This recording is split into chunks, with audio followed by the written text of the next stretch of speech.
dia, feliz sábado.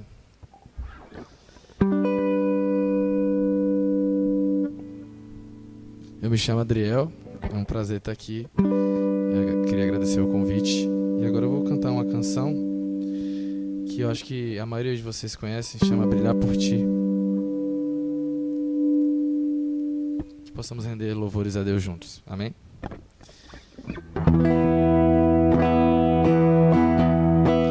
Às vezes parece que ser um cristão não é fácil em meio à escuridão.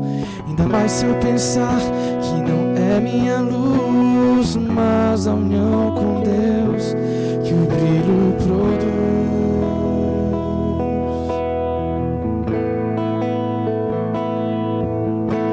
Às vezes parece difícil entender que o cristão é exemplo mesmo sem o querer. E por isso mesmo eu preciso orar para que Deus me ilumine e assim eu possa brilhar. Senhor, eu quero brilhar por Ti quando o mundo se apagar. Eu quero que através da minha vida alguém possa Te enxergar. Faze com que mesmo sem palavras eu fale do Teu amor. Eu quero brilhar por Ti, brilhar onde quer que for.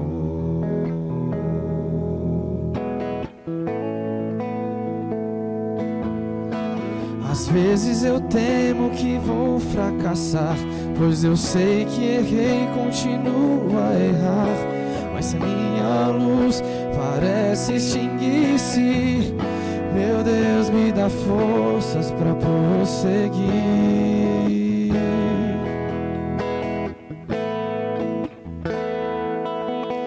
Não importa o quanto eu tente me esforçar, eu só posso vencer se Ele me ajudar. E é quando percebo meu esforço é vão, e o que devo fazer é segurar Sua mão. Senhor, eu quero brilhar por Ti quando o mundo se apagar. Eu quero que através da minha vida alguém possa Te enxergar. Faze com que mesmo sem palavras eu fale do Teu amor. Eu quero brilhar por Ti, brilhar onde quer que for. Só a igreja. Senhor, eu quero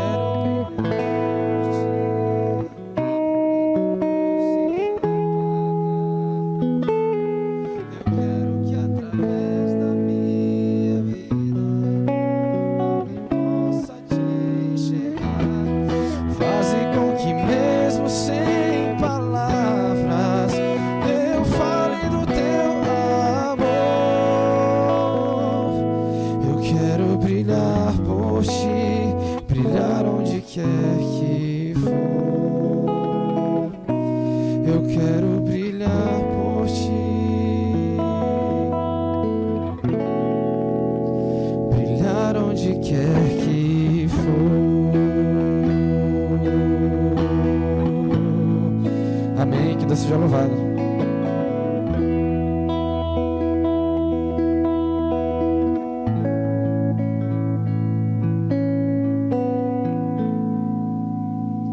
E agora, com o espírito de oração, nós vamos cantar mais uma música.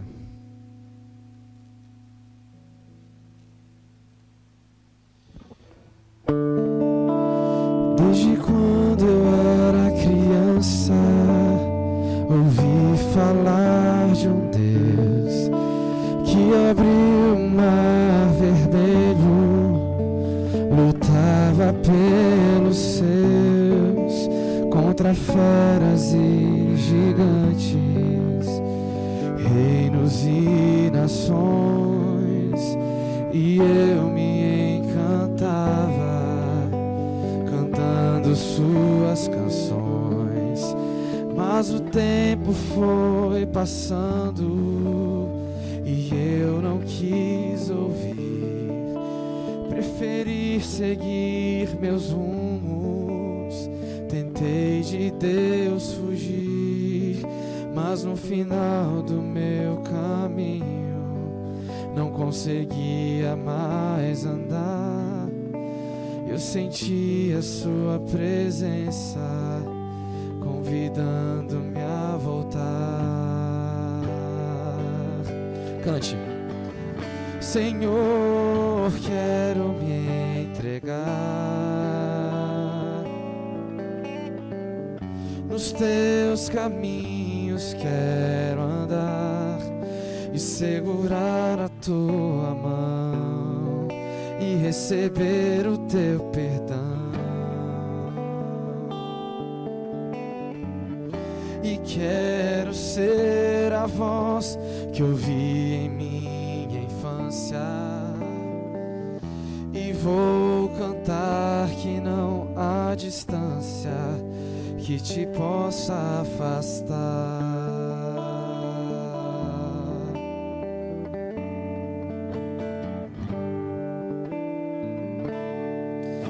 E para quem estiver cansado, sofrer de solidão, pra tua vida fracassada, meu Deus é solução, pois deixou as suas ovelhas para vir te procurar, e se sente em sua presença, porque hoje não cantar. Todos juntos. Senhor, quero me entregar nos teus caminhos, quero andar e segurar a tua mão e receber o teu perdão. E quero ser a voz que ouvi em minha infância, e vou cantar que não há distância que te possa afastar. Senhor, quero me entregar nos teus caminhos, quero andar e segurar a tua mão e receber o teu perdão. E quero ser a voz que ouvi em minha infância, e não importa a distância, Ele vai te alcançar.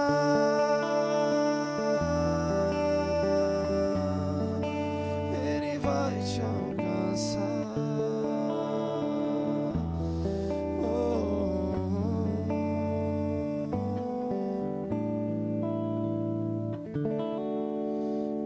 Amém, que Deus seja louvado.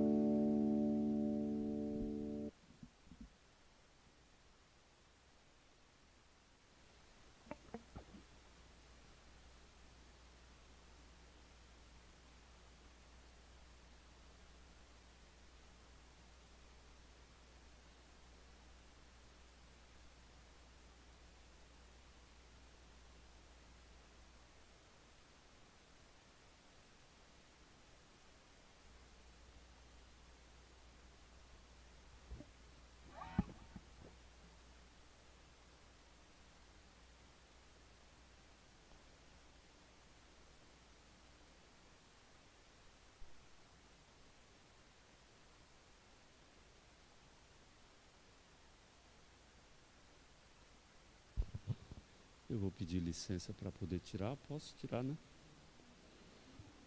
Para eu poder respirar. Graças a Deus.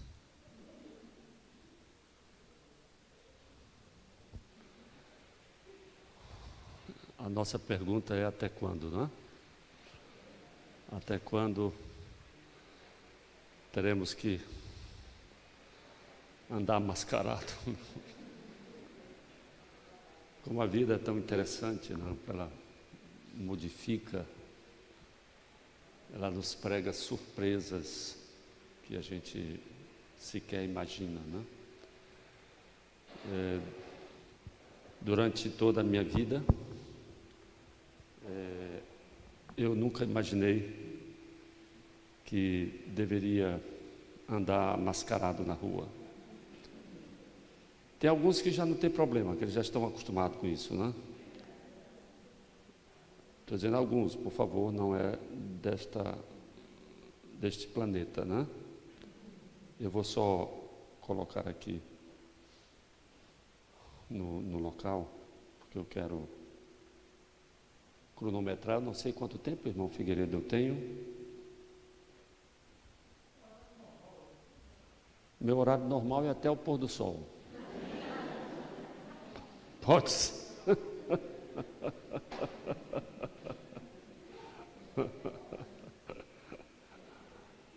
Ok. Que maravilha poder falar com vocês nesta manhã, né?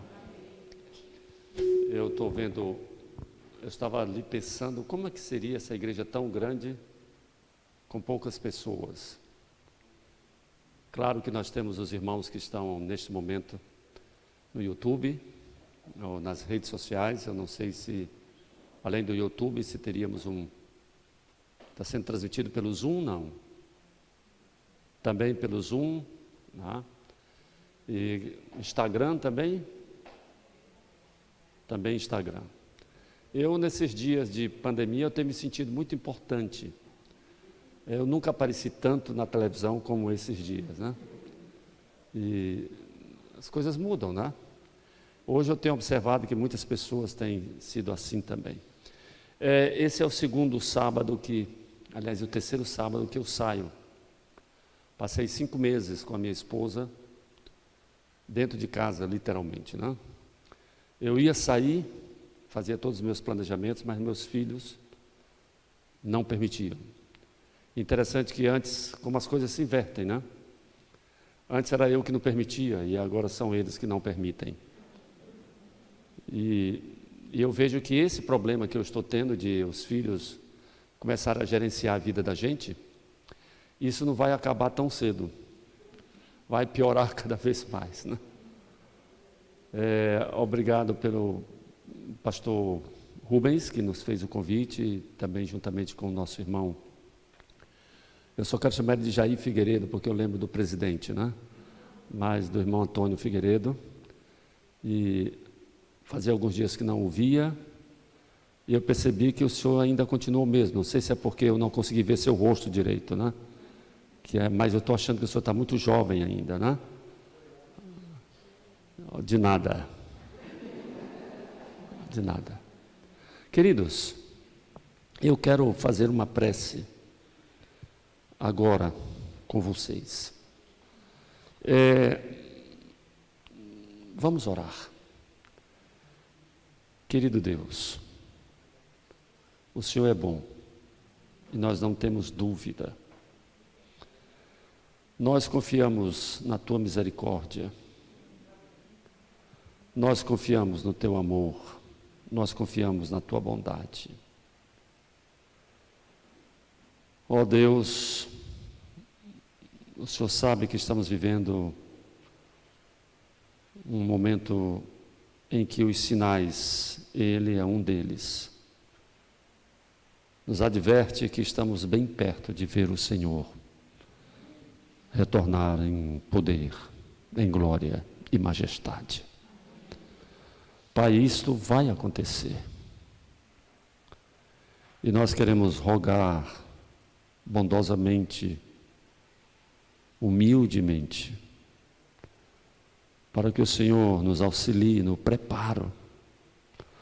Ó Deus, Espírito Santo, continua convencendo-nos de que somos pecadores e carecemos de ir aos pés de Jesus.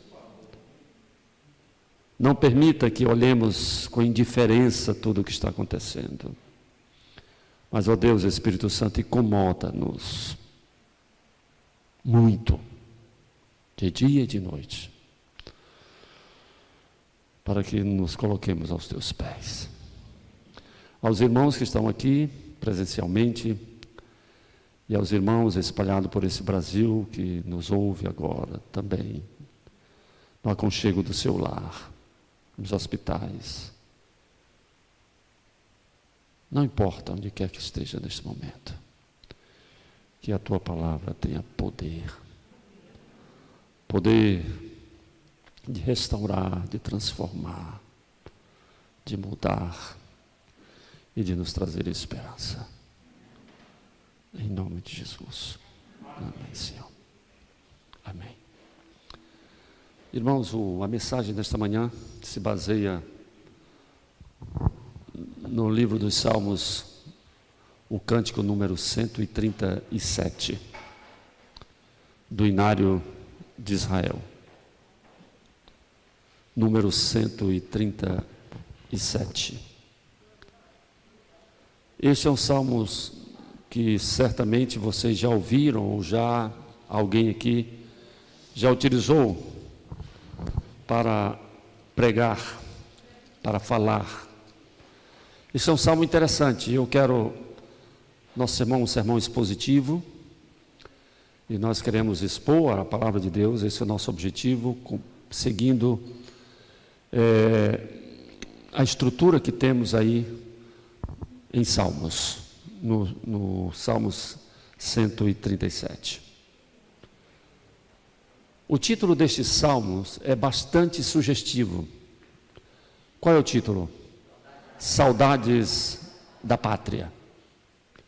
Alguns títulos mudam um pouquinho, apenas a palavra saudade do lar, saudade de Sião, saudade de Jerusalém, saudade.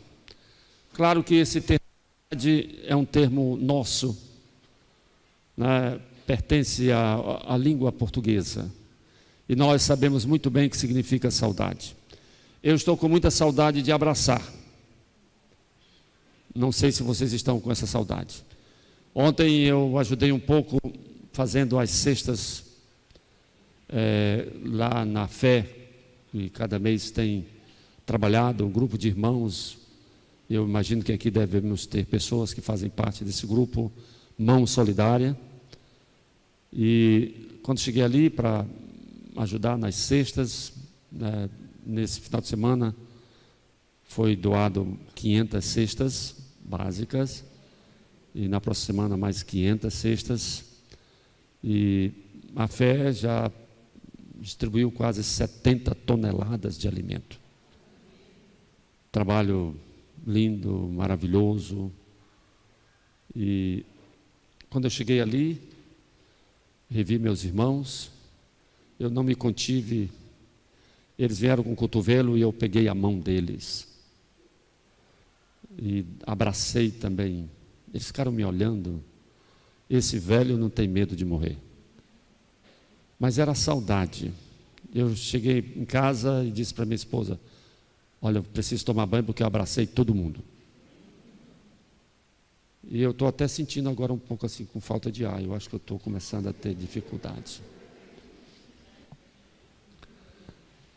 Saudades, né?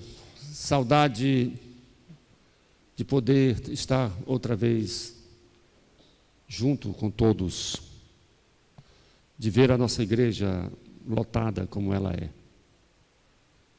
Mas as circunstâncias nos fizeram exatamente viver como estamos vivendo. Vamos ler os Salmos. A palavra de Deus diz, e queremos ler, todos vocês, tanto aqui na igreja, como também vocês que estão em suas casas. Eu não sei para onde eu devo olhar, onde tem uma câmera. Ah, está aí, perdão, eu já tinha procurado e não tinha, agora estou vendo onde ela está. Ok. Diz assim a palavra do Senhor: às margens dos rios da Babilônia, nós nos assentávamos e chorávamos, lembrando-nos de Sião. A versão que estou lendo é Almeida, revista e atualizada. Nos salgueiros que lá havia pendurávamos as nossas harpas, pois aqueles que nos levaram cativos nos pediam canções, e os nossos opressores que fôssemos alegres, dizendo: entoai-nos alguns dos cânticos de Sião. Como, porém, haveríamos de entoar o canto do Senhor em terra estranha? Se eu de ti me esquecer, ó Jerusalém, que se resseque a minha mão direita, apegue-se-me a língua ao paladar, se me não lembrar de ti, se não preferir eu, Jerusalém, a minha maior alegria. Contra os filhos de Edom, lembra-te, Senhor, do dia de Jerusalém, pois diziam: arrasai, arrasai-a até os fundamentos, filha da Babilônia, que hás de ser destruída, feliz aquele que te der o pago do mal que nos fizeste.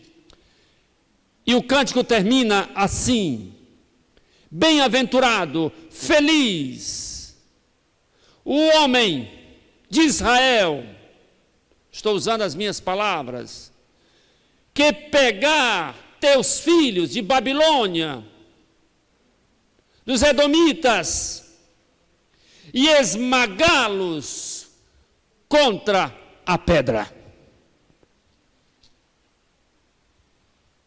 Vocês provavelmente ouviram apenas a primeira parte destes salmos, que nos traz de uma certa forma a saudade, mas esse salmo faz parte dos salmos que são classificados como salmos imprecatórios. O que seria a imprecação quando nós utilizamos, ou seja, quando a Bíblia define esses salmos? E nós não temos muitos salmos com este título. Apenas sete salmos de imprecação ou imprecatórios. O que significa isso no contexto hebraico? Significa oração de repúdio ao pecado e o que o pecado traz. Se vocês olharem o Salmo 7, vocês verão do versículo 11 até o versículo 17, os Salmos 35, 58, o 69, o 83 e os Salmos que nós estamos lendo, que é o Salmo 137. Todos eles oram desta forma.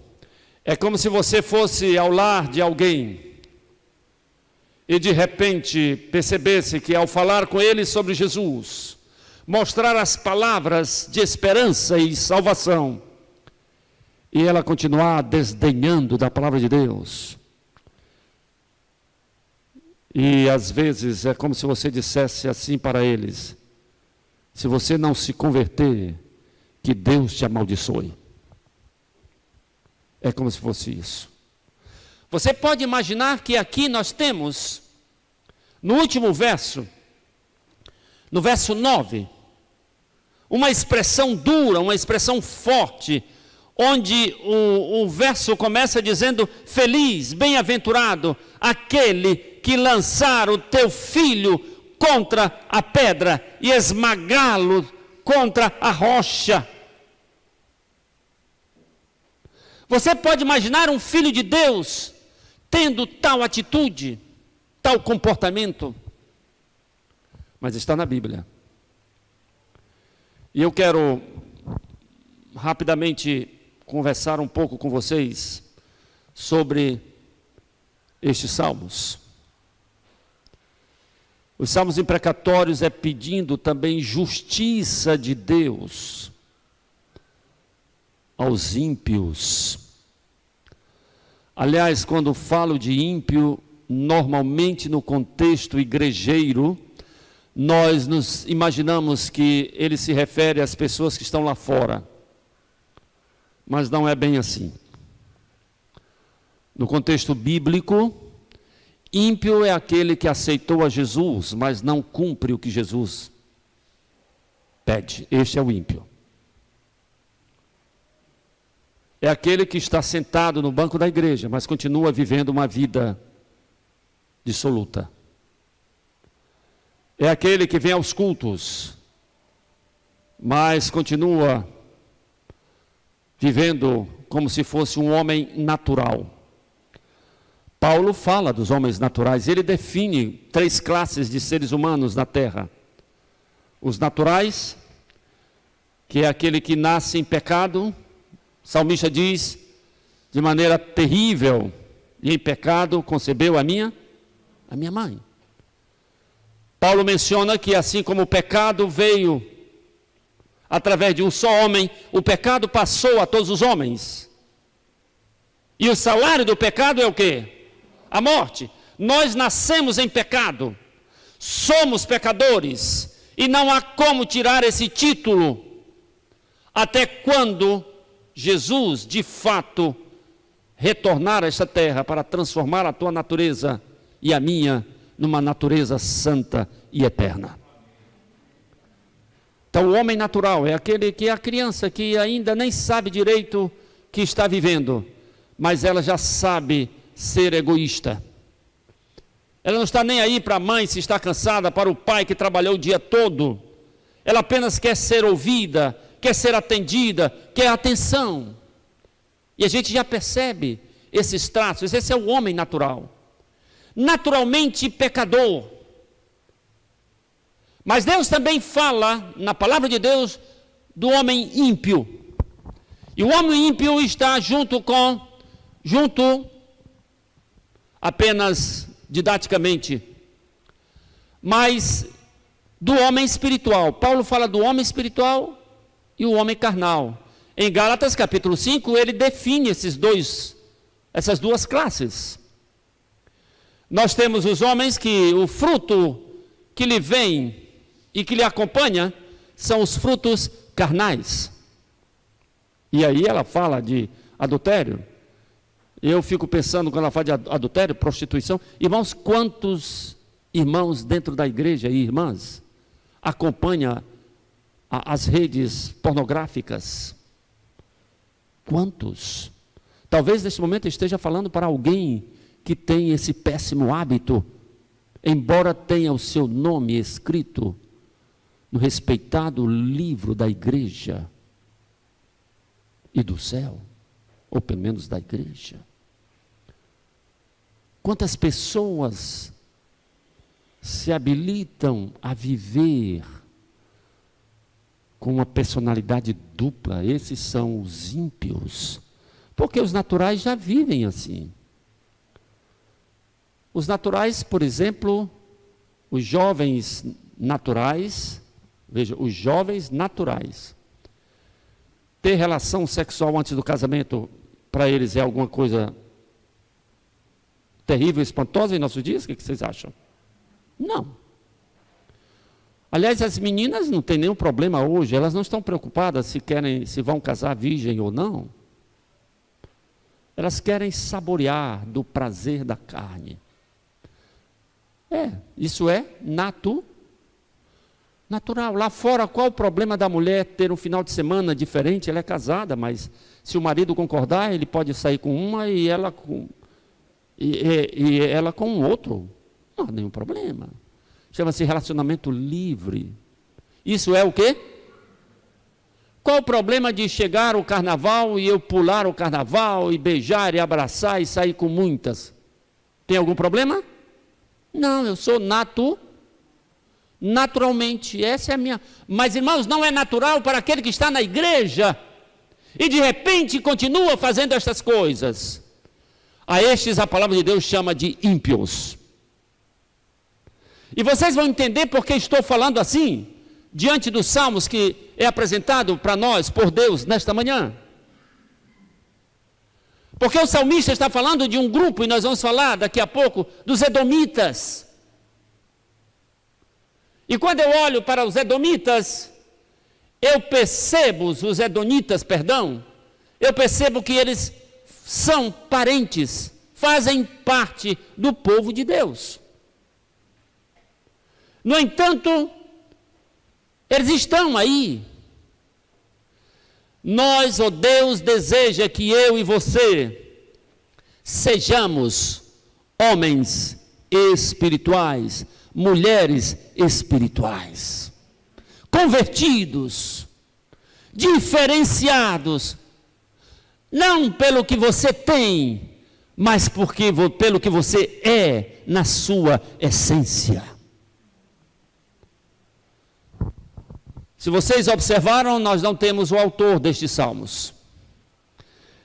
A autoria é anônima, mas alguns imaginam que Ezequiel tenha sido o autor destes salmos. E este salmo foi escrito no período de cativeiro, ou seja, é contemporâneo a Jeremias, a Daniel, Uda, Oséias. São profetas que viveram nessa circunstância de muita crise, onde o povo de Deus foi levado cativo para a Babilônia, e nós podemos ver isso descrito no livro de 2 Reis. Nós temos ali no capítulo 28, nós temos em Jeremias 52, nós temos em Daniel capítulo 1 e o capítulo 2, nós temos a descrição clara do que aconteceu.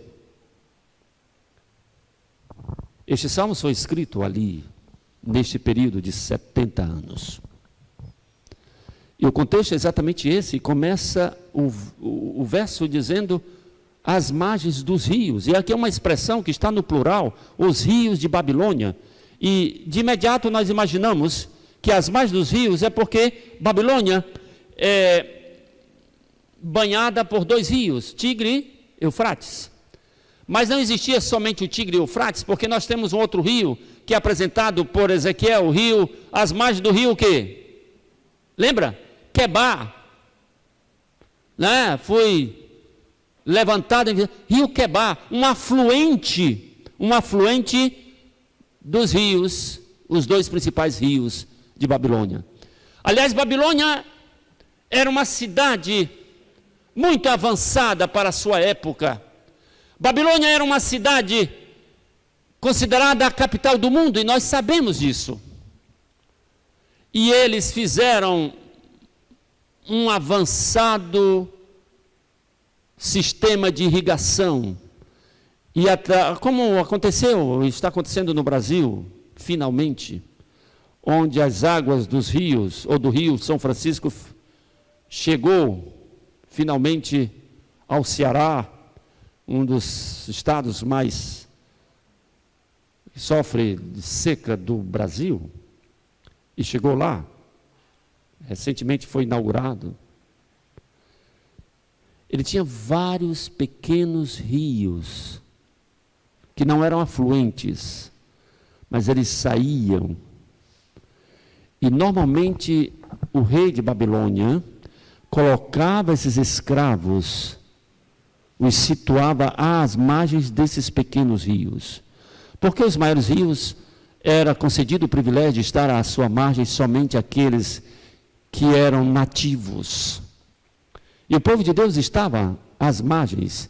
E aqui fala de que eles colocaram as suas harpas, penduraram nos salgueiros. E quando nós falamos de salgueiros, essa pequena árvore é um pequeno arbusto, alguns lugares um pouco maior, mas ali na região, uma pequena árvore que no máximo 4 metros de altura. Claro que quando eu comparo com o ser humano é muito grande, mas pequena, que conseguem viver numa região como aquela, árida.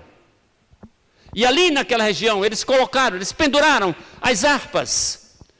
Irmãos, interessante que neste local onde eles permaneciam, ali, eles tinham saudade de Jerusalém. E a saudade era intensa. A saudade era grandiosa, a ponto de estar quase que despedaçando os seus corações. E tão distante do seu lar, e era distante mesmo, irmãos. A distância chegava a quase 1000 quilômetros.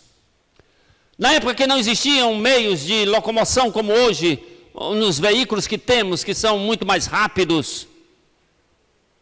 Mesmo assim, 900 quilômetros para nós ainda achamos que é bem distante. Se você não acha, comece a andar hoje e veja quando é que você vai chegar. Não é de carro, a pé. E vá calmamente, tranquilo, e vocês verão que é muito distante. Os meios de comunicação não eram como os de hoje. Irmãos, eles sabiam que Jerusalém tinha sido destruída. Samaria, há 3 anos, já tinha sido destruída. O reino do sul. E o reino do norte foi destruída em 603. Teve a primeira investida. Nabucodonosor fez parte, ele era corregente. Ou ele estava junto com seu pai, Nabopolassar. E Nabopolassar ficou em Babilônia. E Nabucodonosor, que estava aprendendo a liderar, ele foi na primeira investida. E ele leva consigo os príncipes, os maiorais de Judá, e leva consigo, e vocês lembram que enquanto ele estava viajando, retornando, ele tem uma notícia de um dos arautos de Babilônia, dizendo que seu pai havia falecido. E interessante, queridos, que ele deixa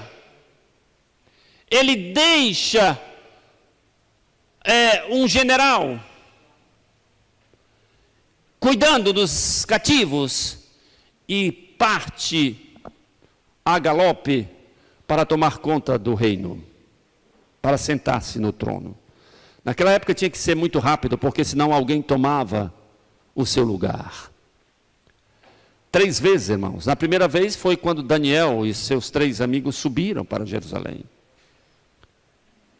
Daniel diz a irmã White no livro Profetas e Reis, que quando ele foi levado para Babilônia, ele tinha apenas 18 anos de idade. Era um menino.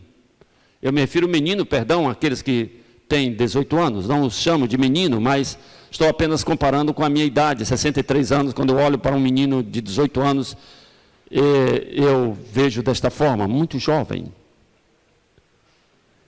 Irmãos, Jerusalém tinha sido destruída. Na terceira viagem, foi destruída as muralhas. Reis, no livro de Reis, diz que Nabuzaradã, que foi o general, capitão da guarda, que foi nesta viagem, enviado para esta viagem bélica, militar, ele destruiu as muralhas, vocês podem olhar ali, é uma história que dá tristeza, destruiu o templo, destruiu o altar, cortou, quebrou, matou, como diz no popular, aprontou, estragou.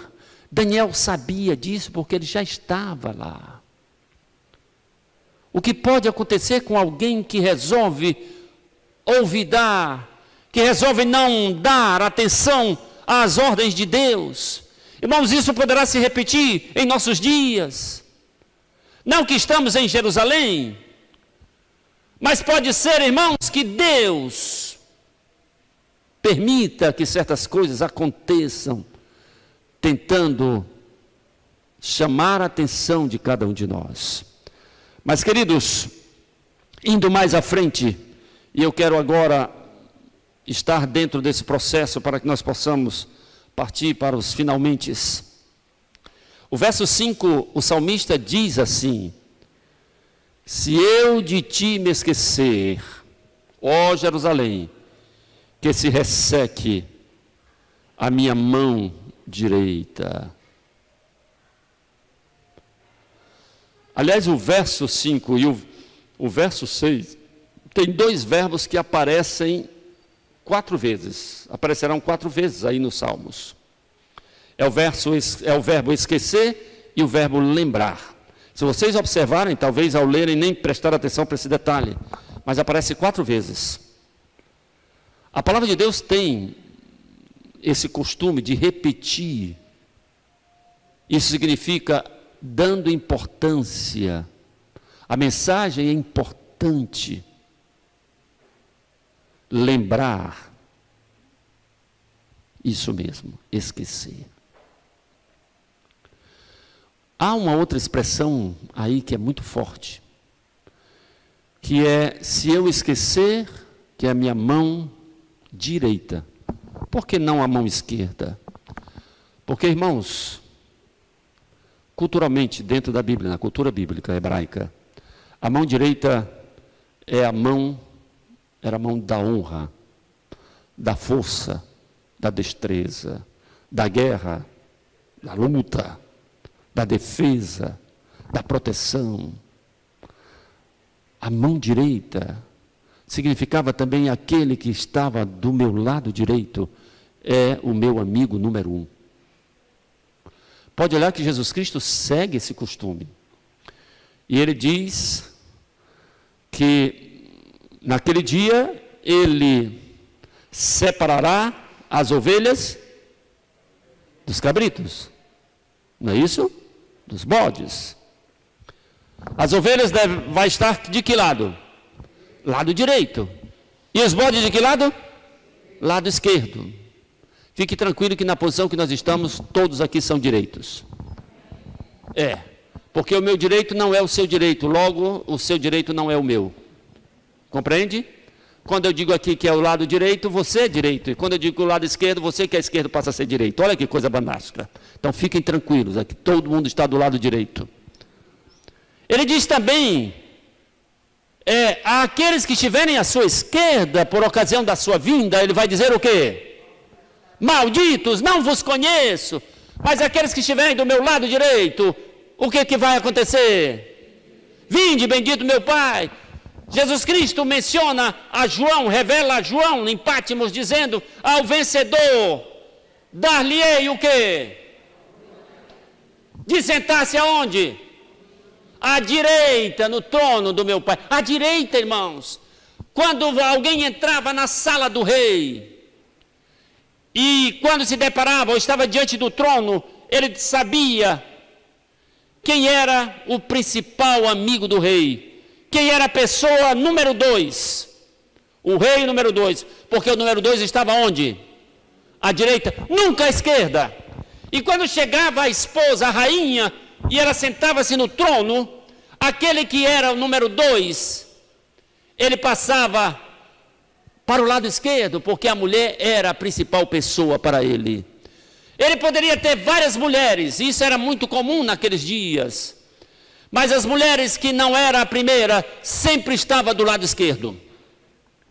E a mulher que era a principal, como a sunamita, para Salomão, a sulamita, perdão, ela estava sempre do seu lado. Olha como mudou o costume. Hoje, quando estou no casamento, sempre eu mudo isso. Não, vamos fazer pela Bíblia, porque hoje a mulher tem que ficar do lado de quê? Do homem. Lado esquerdo, que é o lado do coração. Não é assim? Eu sempre boto a minha mulher do lado direito, porque a Bíblia me diz isso, e eu sou seguidor da palavra de Deus. Mesmo que você ache que não tem nenhuma importância, venha para cá, minha filha, e eu boto aqui. Nunca aqui. Queridos, ele usa essa expressão porque um homem com a mão ressequida, sendo à direita, ele era considerado um homem deficiente, inapropriado para a guerra, para o casamento, para tudo, irmãos. Ele era colocado à margem. Era como se dissesse assim: ele não serve mais para nada. Por isso, a frase é tão forte. Senhor, se eu esquecer de Jerusalém, que se resseque a minha mão direita. E ele vai mais além. No verso 6, ele diz que pregue a minha língua no paladar.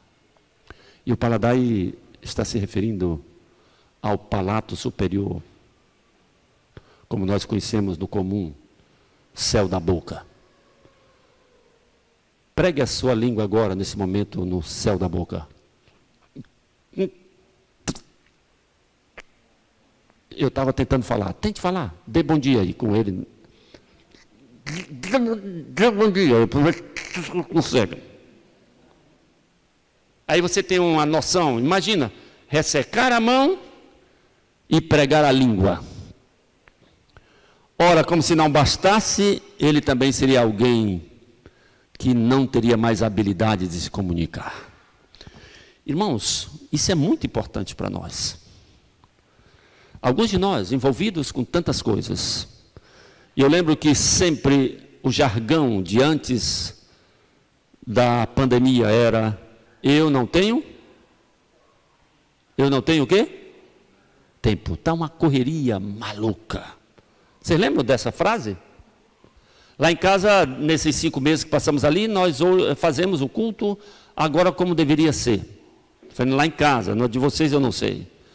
Mas assim, 1 hora pelo menos de manhã e 1 hora à tarde. Eu lembro que logo no início eu começava a cantar, só está eu e minha esposa, né?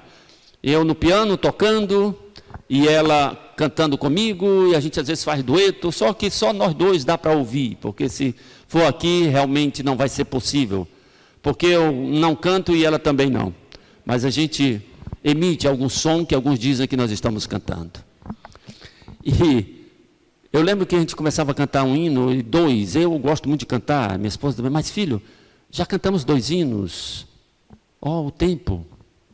Aí eu disse para ela um dia: e o que é que nós vamos fazer depois daqui? E ela disse: nada.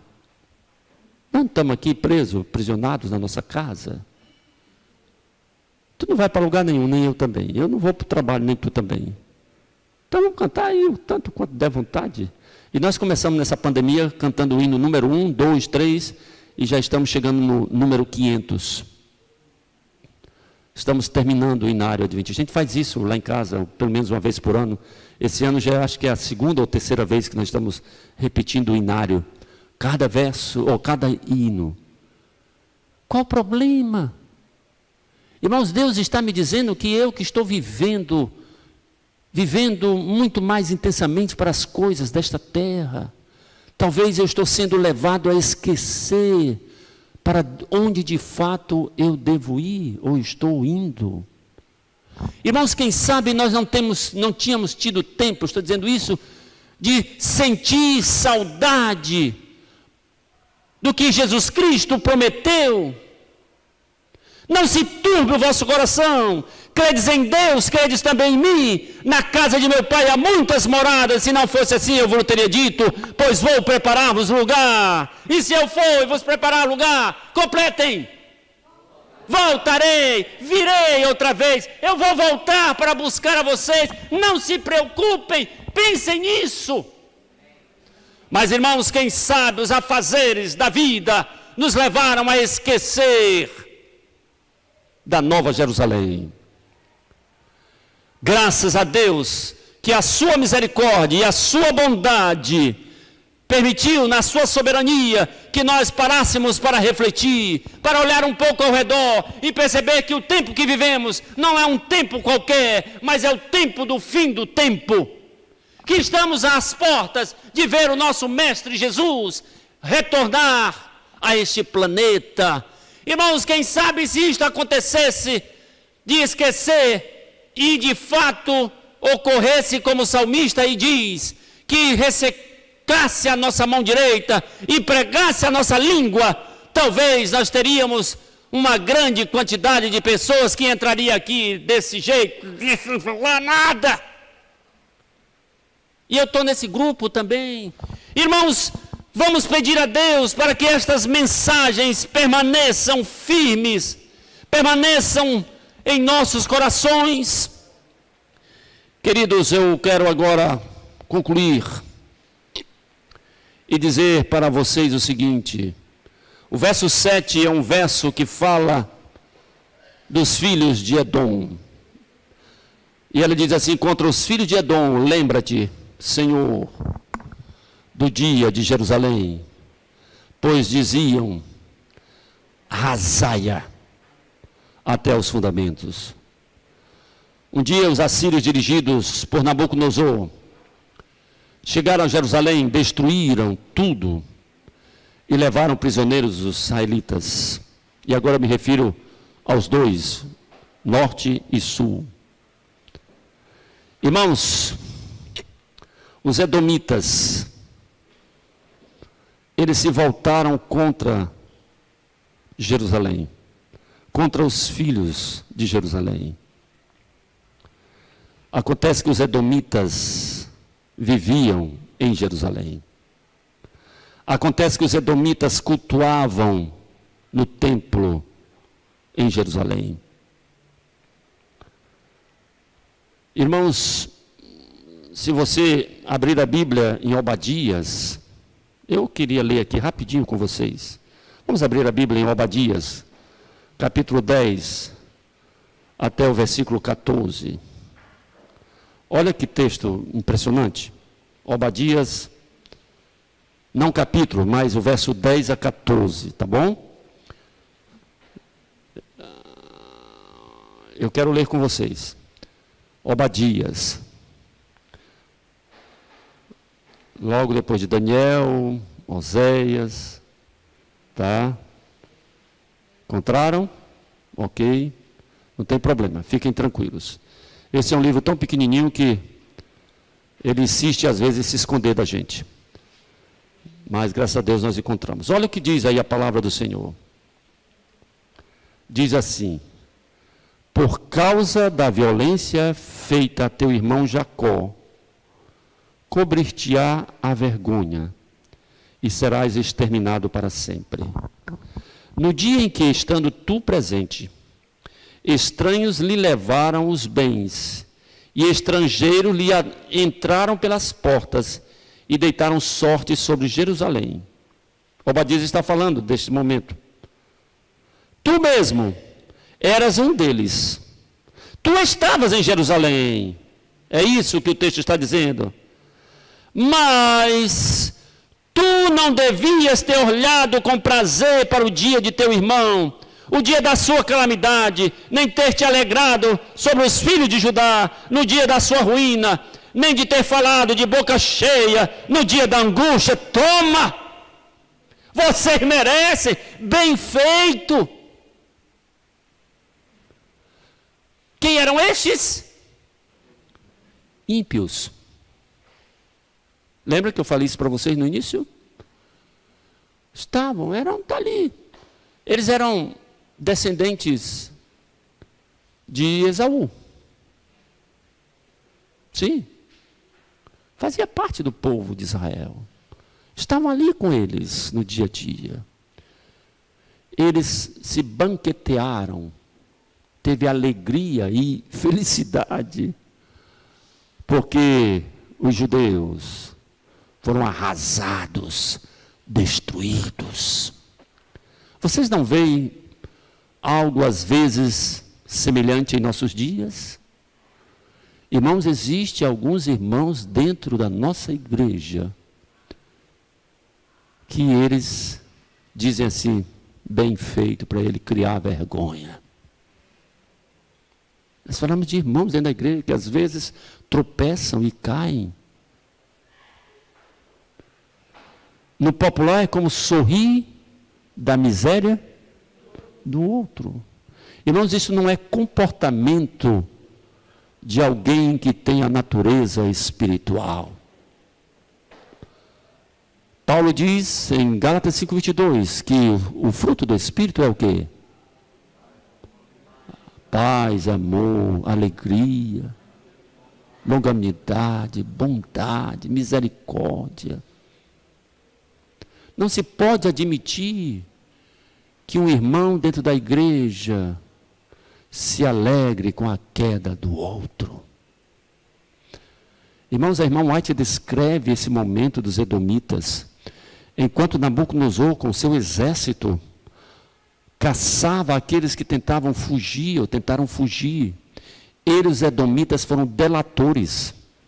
Eles foram aos lugares onde estavam escondidos, para que eles fossem mortos. Aliás, eles se tornaram amigos do inimigo e se voltaram contra o povo de Deus. Vocês podem relembrar um texto que a irmã White menciona no livro Grande Conflito, que nos últimos dias, quando desencadearam perseguição sobre o povo de Deus, a pergunta que eu faço a vocês: quem serão os piores inimigos? Quem? Os edomitas, os adventistas da própria casa. Não é estranho isso? Mas isso está profetizado. Agora eu concluo dizendo, agora vocês entendem por que os Salmos termina dizendo feliz, bem-aventurado, bem-aventurado aquele que pegar teus filhos e esmagá-los na rocha. Se refere a estes. Irmãos, haverá um momento, e não está muito longe, quando Jesus retornar, um pouco antes da sua vinda, onde o povo de Deus estará disperso por todos os lugares, onde seja possível se esconder. E distante, muitas vezes sozinhos, às vezes em família. Queridos, a palavra de Deus, a irmã White, no livro Grande Conflito, no capítulo 40, ela descreve um pouco este momento. E eis que se verá no céu escuro da meia-noite uma pequena nuvem, iluminada com a glória de Jesus, brilhando em contraponto à escuridão, à luz, e se tornará cada vez maior. A terra estará tremendo. A natureza se comovendo diante da presença do Deus Todo-Poderoso. E João, em Apocalipse, no capítulo 6, ele diz, por ocasião da abertura do 6º selo, e aí relacionado com o 7º selo, eles dirão o quê? Aos rochedos: caí sobre nós. E todos aqueles delatores, todos aqueles pretensos cristãos, terão as suas cabeças como que lançada sobre a rocha, esmagados diante do furor do Cordeiro de Deus. Queridos, você tem saudade de Jerusalém? Você poderá me dizer, mas pastor, como ter saudade de algo que eu nunca vi? Como ter saudade? Irmãos, a palavra de Deus descreve com muita clareza, e o quadro é muito vivo. É como se eu realmente já ali estivesse. E eu queria fazer um apelo para vocês nesta manhã, a todos. A minha família lá em Belém do Pará está me assistindo neste momento. Meu pai, querido pai, com 89 anos de idade, está aí sentado na sala. A minha querida irmã, minhas irmãs, meu irmão, meus sobrinhos de São Paulo, no Espírito Santo,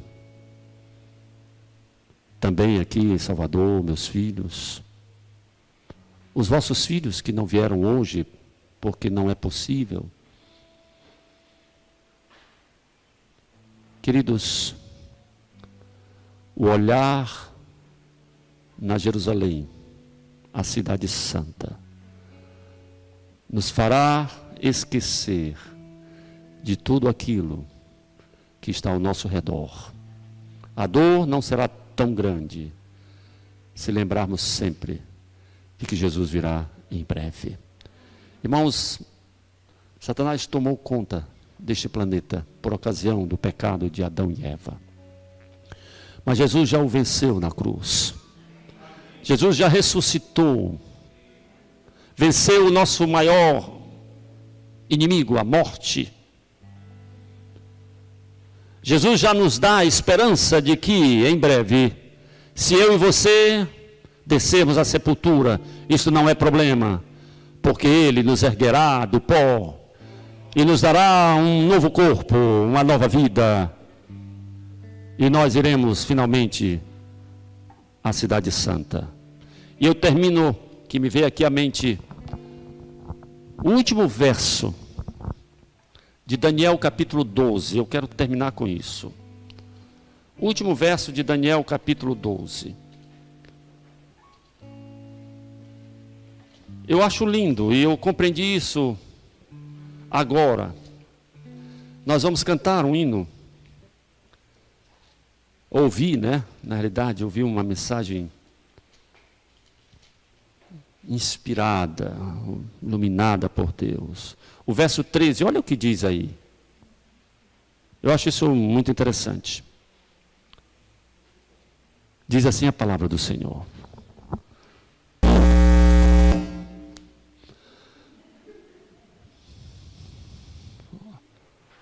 Obrigado pelo susto.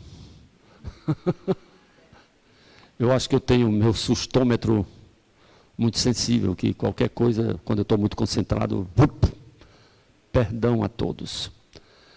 Tu, olha o que diz aqui, tu, Daniel, porém, segue o quê? Teu caminho até o fim, pois descansarás. Leiam comigo. E ao fim dos dias te levantarás para quê? Para receber a tua herança. Deixa eu dizer algo para vocês para poder concluir. Esse texto é de muita esperança. Talvez você nunca parou para imaginar quantos anos Daniel tinha aí nesse momento que ele recebe a notícia, como Moisés, de que deveria descer à sepultura. Essa não é a notícia agradável, nem de nós queremos receber uma notícia dessa, não sei se tem alguém assim. Se você é normal, você não quer. Eu não quero. Quando eu fiz 60 anos, o camarada lá do hotel Jardim da Saudade, vocês conhecem esse hotel? Me ligou. E ele disse, Senhor, bom dia. Eu digo, diga meu amigo, aqui é do Jardim da Saudade. Pois não, diga. Eu pensei que ele ia me convidar para fazer um serviço fúnebre lá. Mas ele me disse assim, olha, nós estamos aqui com uma promoção imperdível. 60 anos, o miserável descobriu que eu tinha feito 60 anos, sei como. E eu digo, diga filho, o que é essa promoção? Nós temos aqui um apartamento. Pois não. E esse apartamento é de quanto por quanto? Quantos metros quadrados? Se não, melhor, nosso apartamento aqui é cúbico. Ele tem 2 metros de comprimento por 50 de altura e 50 de largura. Eu digo, mas é muito pequeno. O senhor sabe, né? Eu disse, o quê? O senhor sabe, né? Diga, filho, eu não sei. O senhor sabe que um dia todos nós vamos precisar desse apartamento. Quase eu chamo ele de miserável. Quase. Veja que coisa impressionante. E o senhor já pode ir pagando. E eu digo isso, e eu vou pagar. Senão o senhor vai ter um condomínio. Ah, condomínio. E só agora, senão, quando o senhor também for fazer aquela viagem, o senhor vai continuar.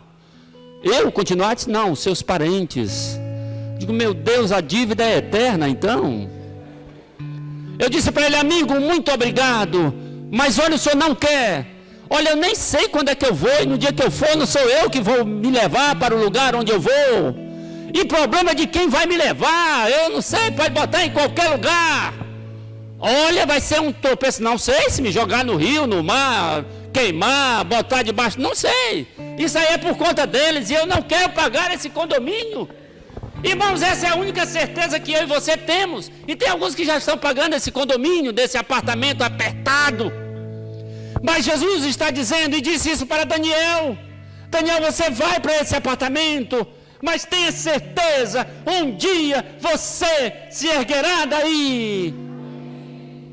Agora eu digo para vocês algo que eu achei fantástico com isso aqui. Sabe quantos anos Daniel tinha aí? Se ele chegou com 18 anos e nesse momento o cativeiro de Babilônia já tinha terminado, tá? Esse final dele, ele não está mais no tempo do reino de Babilônia, ele já tinha passado, eram os medos e persas. Quanto tempo durou o cativeiro? 70 anos, então vamos somar 70 mais 18, dá quanto? 88, eu não sei, ali nós vamos, podemos, ele tinha aí em torno de 90 a 92 anos de idade. Já estava na hora de descansar. Irmãos, a palavra de Deus menciona e dá ideia, e se pronuncia também, que Daniel nunca retornou, jamais retornou para Jerusalém. Ele continuou em Babilônia. Isso representa você e a mim, que ainda permanecemos em Babilônia, mas não tendo Babilônia em nosso coração. Permanecemos aqui, mas não somos daqui. Permanecemos andando aqui, mas não somos nativos neste lugar. Irmãos, nosso lugar não é aqui, a nossa pátria não é aqui.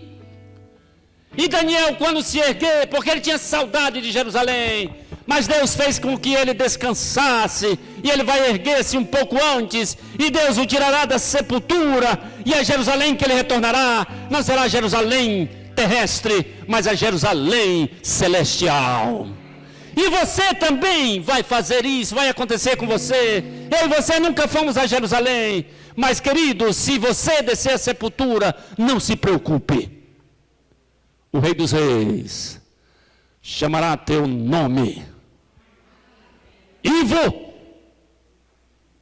eu vou erguer em nome de Jesus. Ele vai chamar seu nome, você que está aí na sua casa. Ele vai chamar o nome de todos nós, nós que lavamos as nossas vestes no sangue do Cordeiro. É sim. E Ele nos transformará. E Jesus nos pegará pela mão e nos adentrará nos portais da Canaã celestial. E ali viveremos para todo sempre. Você tem saudade? Eu quero neste momento ouvir uma música. E vamos orar para que Jesus nos auxilie, para que Jesus nos aguce a saudade do lar.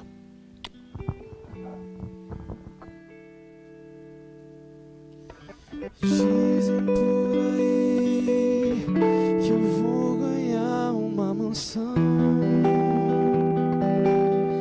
que da janela vai ter vista para o mar, onde eu repouso a visão, onde eu descanso sem ter pressa. O tempo é meu.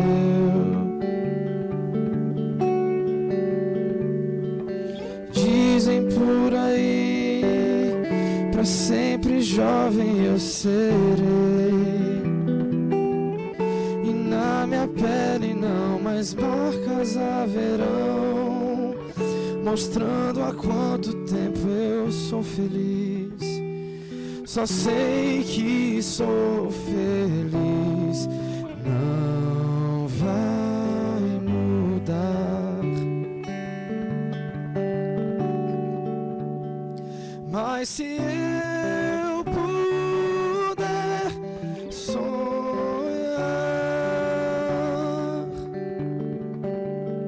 se eu der asas às canções,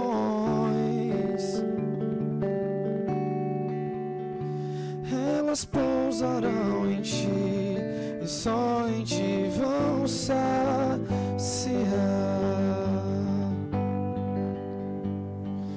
Dizem por aí que lá eu posso até voar, vou viajar na imensidão do céu azul, eu vou correr até cansar. Essa música, se você quer realmente andar na imensidão do céu azul, na nuvem com Jesus, eu te convido a ficar em pé. Uma reentrega a Ele. A você que está em casa, no seu aconchego, fique em pé também. Fale com Jesus. Entregue a sua vida a Ele e deixe que o mais Ele fará por você.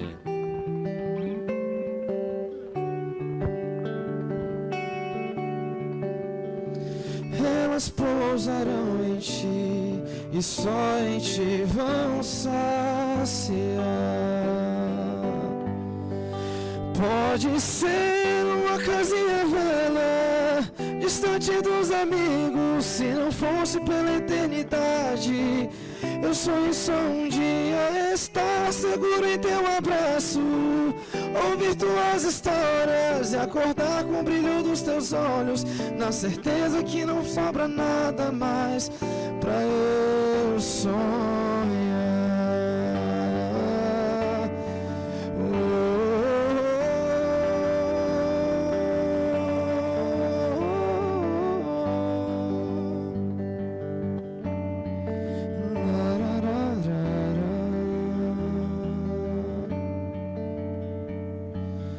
Dizem por aí.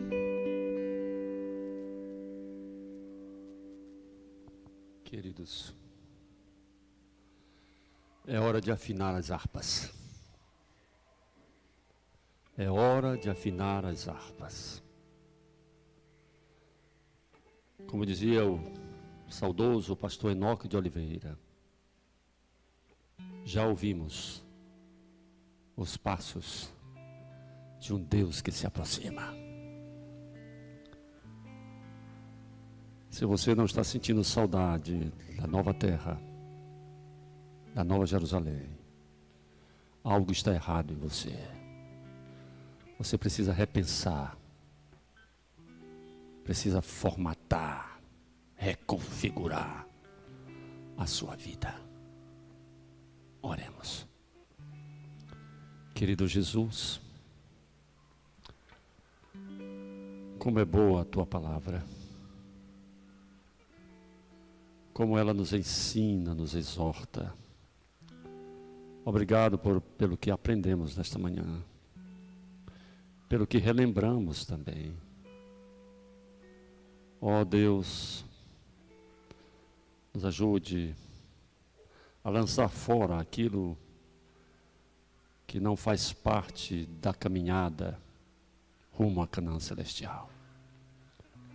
Talvez tenhamos pessoas aqui neste momento e pelas redes sociais que em sua bagagem está levando instrumentos que pertencem ao homem natural, pertence a esta terra fétida, suja, imunda. Ó Deus, dá-nos força para lançar fora tudo que venha atrapalhar a nossa comunhão com Jesus Cristo. Ó Deus, abençoa o pastor Rubens, a sua esposa e família. Dar a ele, ó Deus, plena consciência do tempo em que vivemos. Dar a ele e continua dando a ele discernimento espiritual. Não somente a ele, a mim também, e a todos nós que aqui estamos, e aos que estão nos acompanhando na rede social. Senhor, nós ficamos em pé, como um gesto de que queremos que o Senhor coloque no nosso coração o sonho, o desejo, a aspiração de viver contigo para todo sempre. Se algum de nós descermos à sepultura antes da tua vinda, queremos descer preparados para a ressurreição. Assim, Senhor, guarda-nos, protege-nos, abençoa-nos. Em nome de Jesus. Amém, Senhor. Amém. Que Jesus abençoe a todos. Tenham um restante de sábado agradável na presença do nosso maravilhoso Deus e Salvador. Amém.